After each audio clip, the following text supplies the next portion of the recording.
नाज़रीन, सर्द मौसम अब आ गया है और उम्मीद है आप भी एंजॉय कर रहे होंगे। खूब गर्म कपड़े निकले हुए हैं, गर्म रज़ाइयों के अंदर छुपे हुए।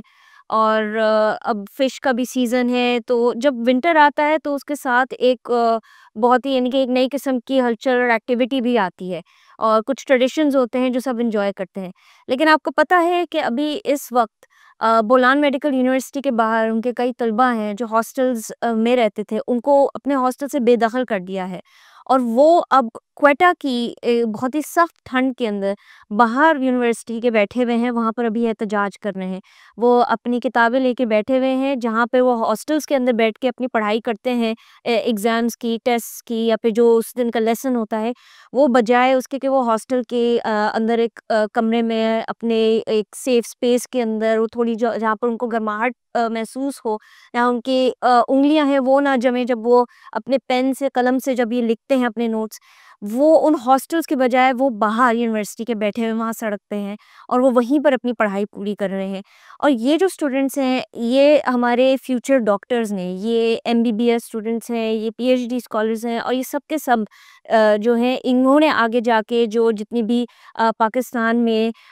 जो हॉस्पिटल्स में काम करने वाले जो डॉक्टर हैं 24/7, इन्होंने यही बनना था। लेकिन उनकी ये जो एक करियर फॉरवर्ड जा रही थी, वो वहीं की वहीं अब नज़र आ रहा है कि रुक गई है। ये सारा क्या सिलसिला है, इसको हम लोग ने आप पिछले भी एक राइट्स वॉच प्रोग्राम में हम लोगों ने बताया था क्या हो रहा है। और अफ़सोस की बात कि 1 हफ़्ता भी गुज़र चुका है और अभी तक कोई इम्पास नहीं नज़र आ रहा, वो स्टूडेंट्स वहीं के वहीं हैं। तो उनमें से एक स्टूडेंट जो है मेहताब बलोच, उन्होंने हम लोग को जॉइन किया है क्वेटा से, और वो हम लोग को बताएँगी कि एग्ज़ैक्टली क्या हो रहा है, क्यों हो रहा है और उन बच्चों की अभी क्या उम्मीदें हैं, क्या वो अपना प्रोटेस्ट जारी रखेंगे। बहुत शुक्रिया मेहताब, आपने अपना कीमती वक़्त राइट्स वॉच को दिया। मुझे ये बताएँ कि इंतज़ामिया ने आपके जो हॉस्टल्स हैं, वो कितने अरसे से सील किए हुए हैं और उसकी वजह क्या है? बीएनसी के 4 गर्ल्स हॉस्टल में हैं, उनमें से 3 को सील कर दिया गया था। और जो लास्ट हॉस्टल था यहाँ, मतलब हम लास्ट तक बैठे थे, लेडी कांस्टेबल भी आए थे, लेकिन उसके बावजूद हम नहीं निकले। लेडी कांस्टेबल्स ने हमें थ्रेट किया था और उन्होंने एडमिन ने हमारे घरों में भी नोटिफ़िकेशन भेज दिया था कि अपने लड़की को हॉस्टल से निकाल दे, और प्राइवेट नंबर से हमें कॉल भी आया था कि हॉस्टल से आप निकल जाएँ। मतलब 2 जो लड़कों के हॉस्टल हैं वो अभी सीले और 3 लड़कियों के हॉस्टल सीले, और इस हॉस्टल में अभी तक हम ज़बरदस्ती बैठे हैं। अच्छा, ठीक है। अब ये आप जितने भी स्टूडेंट्स हैं हॉस्टल्स के, वो ज़्यादातर इफ़ेक्ट हुए हैं और अब आप कई दिनों से बोलान यूनिवर्सिटी के बाहर आप एहतजाज कर रहे हैं, वहीं पर आप साथ में किताब लेके ये सब पढ़ाई कर रहे हैं। अभी तक यूनिवर्सिटी इंतज़ामिया की तरफ से कोई एफ़र्ट हुई है आप लोगों से बातचीत करने की, या फिर बस अब एहतजाज ही जारी है और आपको जिस तरीके से आप लोग वहाँ बैठे हुए हैं इतनी सर्द और ठंड में, वो आपको जान दे रहे हैं जैसे है अब सब कुछ?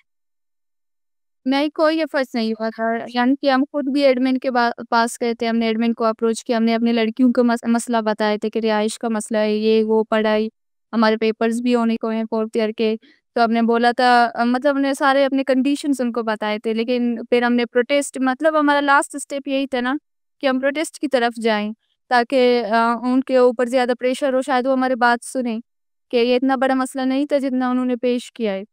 तो अभी तक यानी हमें आज 23rd डे है, लेकिन कोई भी रिस्पॉन्स नहीं है। वो ना प्रिंसिपल की तरफ से, ना एडमिन की किसी और बंदे की तरफ से, ना हायर अथॉरिटीज़ की तरफ से। अभी तक हमें कोई रिस्पॉन्स नहीं आया है। तो आप लोगों को क्या मुश्किलात क्या आ रही हैं, ख़ास तौर बिलख़ुसूस तौर पे जो लड़कियां हैं, हॉस्टल बंद होने की वजह से आप लोगों के किस किस्म की मुश्किलात का सामना है? मेजर तो ये है कि हम मेडिकल स्टूडेंट्स हैं, हमारी पढ़ाई जो है वो बहुत टफ है,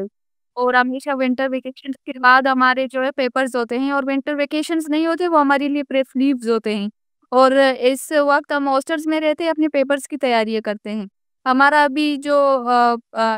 मतलब प्रिपरेशन है एग्ज़ाम्स के लिए, हमारे एनुअल एग्ज़ाम्स होने वाले हैं, वो बहुत ज़्यादा डिस्टर्ब हो गया है, क्योंकि हमारे इलाके ऐसे हैं जहाँ पे इंटरनेट फैसिलिटीज़ नहीं है, वहाँ पे लाइब्रेरीज़ नहीं है, इतना कंफर्टेबल हम नहीं है, तो हम अपने हॉस्टल में रहकर अपने पेपर्स की तैयारियाँ करते थे, जो जो हमारे पिछले पेपर्स थे। तो अभी हॉस्टल ना होने की वजह से मतलब हॉस्टल सिक्योर है, सेफ है, सरकारी हॉस्टल्स होते हैं। यहाँ पे बिजली, पानी कोई इश्यू नहीं होता, तो हमारे लिए ज़्यादा कंफर्टेबल होते हैं। तो मेजर इश्यू यही है कि हमारे पेपर्स होने को हैं और हॉस्टल ना होने की वजह से हमारी पढ़ाई बहुत ज़्यादा डिस्टर्ब हो गई है। दूसरा ये है कि क्वेटा की जो सर्दी है, मतलब हम प्रोटेस्ट में बैठे हैं,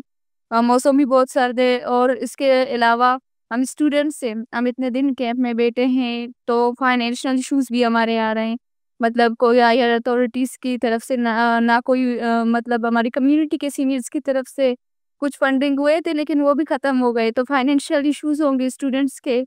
इसके बावजूद जो मतलब रिहाइश का मसला है, जो स्टूडेंट्स बाहर बैठे हैं प्राइवेट हॉस्टल्स में, वो खर्चा है फाइनेंस से।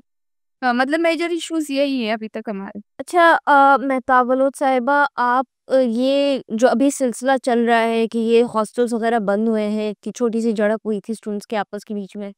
तो ये बोलान यूनिवर्सिटी के स्टूडेंट्स के ये अक्सर ये ऐसे होता है, या फिर ये काफ़ी ये आप लोगों के लिए भी एक नया ही इंसिडेंट है कि यूनिवर्सिटी इस तरीके से स्टूडेंट्स है उनको इतना अफेक्ट कर रही है कि उनकी पढ़ाई के भी मसले हो गए हैं और वो फाइनेंशियली भी वो बेचारे डिप्राइव हो गए हैं, क्योंकि वो अब हॉस्टल अफोर्ड नहीं कर सकते कोई भी प्राइवेट वहाँ पर।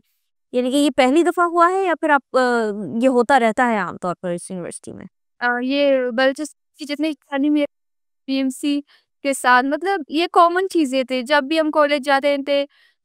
2 लड़कों के बीच में ऐसे लड़ाइयाँ होती थी, हॉस्टल के कुछ मामलात से लड़ाइयाँ होती रूम के लिए मतलब मैनेजमेंट बहुत कम थी ना, तो मैनेजमेंट ना होने की वजह से एडमिन की मतलब नाइन्ही की वजह से बहुत बार ऐसे लड़ाइयाँ होते थे। मतलब ये बहुत ही कॉमन चीज़ थी और ये जो लड़ाई था 1 महीने से जारी था। जब 1 महीने तक एडमिन को भी पता था कि कुछ लड़कों के बीच में वो लड़ रहे हैं, लेकिन उन्होंने ये ज़हमत ना की कि उन लड़कों को अपने ऑफ़िस से बुलाएँ, उनको बिठाएँ और उनका मसला जानें और उनको सलाह की तरफ ले जाएँ। मतलब ऐसा कुछ नहीं हुआ था और उस दिन जब लड़ाई हुई थी तो अचानक से ये सब हो गया। मतलब ये जो उस दिन सडन चीज़ ये था कि पुलिस आई थी। पहले भी लड़ाइयाँ हुई थी लेकिन ऐसे पुलिस मतलब उसी टाइम नहीं आया था, ऐसे शेलिंग ये हमारे लिए नई चीज़ थी क्योंकि विदिन हमारी कॉलेज बाउंड्री छोटी-मोटी लड़ाई स्टूडेंट के बीच में होती थी लेकिन पुलिस इन्वॉल्वमेंट लिटरलाइज़ेशन। तो ये आप ये कह रही हैं कि बोलान यूनिवर्सिटी में ये पहली बार आपने देखा कि ऑन कैंपस पुलिस आई हुई है, वरना इससे पहले कभी पुलिस का आने का वो था नहीं रिवाज? हाँ, मतलब जो नहीं थे सिक्योरिटी पर्सनल्स थे हॉस्टल के सामने और मेन गेट के सामने, लेकिन ऐसे बड़ी मतलब तादाद से जो पुलिस आए थे और उनके पास टियर गैस था, फायरिंग कर रहे थे, ये सब पहली बार हुआ था। अच्छा, मेहताब बलोच साहिबा, मैं आपसे ये जानना चाह रहा हूँ कि जो सीएम बलूचिस्तान है सरफराज भुगती, हम उनको अक्सर देखते हैं, वो कहते हैं कि वो ख़वातीन के तालीम के सूबे में सबसे बड़े नंबरदार हैं। वो मुख्तलिफ़ यूनिवर्सिटीज़, कॉलेजेस में जाते हैं, कहीं पे लैपटॉप तक़सीम करते नज़र आ रहे हैं, कहीं पे स्कूटीज़ देते नज़र आ रहे हैं। तो उनके इल्म में अभी तक क्या ये मसला नहीं आया कि उनके सूबे में जहाँ पे उनका हेडक्वार्टर है कोयटा, वहाँ पे बलोच और जो बलूचिस्तान की बच्चियाँ हैं वो सर्द रातों में फ्रीज़िंग टेम्परेचर्स में बैठी हुई हैं। वो इस मसले की तरफ क्या उनकी तवज्जो नहीं गई? जी, इस बारे में मतलब हमारे जो कॉर्नर ये से मतलब डिबेट्स हुए थे कि मतलब बार-बार मीडिया में हमने देखा था कि हमारे चीफ मिनिस्टर साहब जो हैं वो ऐसे मतलब स्कॉलरशिप्स की बात करते हैं, लैपटॉप डिस्ट्रीब्यूशन, स्टूडेंट्स की एजुकेशन को बलूचिस्तान में एजुकेशन फ़ाल करने की जो बातें करते हैं, लेकिन अमलन ऐसा कुछ दिखाई नहीं दे रहा क्योंकि अभी हम खुद एक ऐसे स्टेटस में हैं कि हम खुद देख रहे हैं। कि हमारे जो बलूचिस्तान का सबसे बड़ा मेडिकल कॉलेज है, इतना बड़ा इश्यू हुआ था लेकिन हायर अथॉरिटीज़ की तरफ से कोई भी सिंसियरिटी नहीं है। तो हम यहाँ से जान सकते हैं कि बातों में और अमल में कितना एक बड़ा कॉन्ट्रडिक्शन है, एक तज़ाद है कि जो बात वो मीडिया में कर रहे हैं, वो अमलन हमें दिखाई नहीं दे रहा है।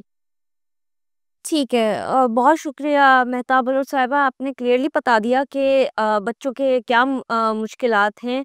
और ये बड़ी अफ़सोस की बात है कि एक तो बलूचिस्तान पहले भी एक डिप्राइव्ड रीजन है पाकिस्तान का, लेकिन साथ-साथ में जितने भी वहाँ पर जो लड़के-लड़कियाँ जो डॉक्टर बनने के लिए या वहाँ पे पढ़ाई सीख कर रहे हैं, इतना अहम प्रोफ़ेशन है पाकिस्तान का, उनके साथ भी ये मसाइल दरपेश हैं।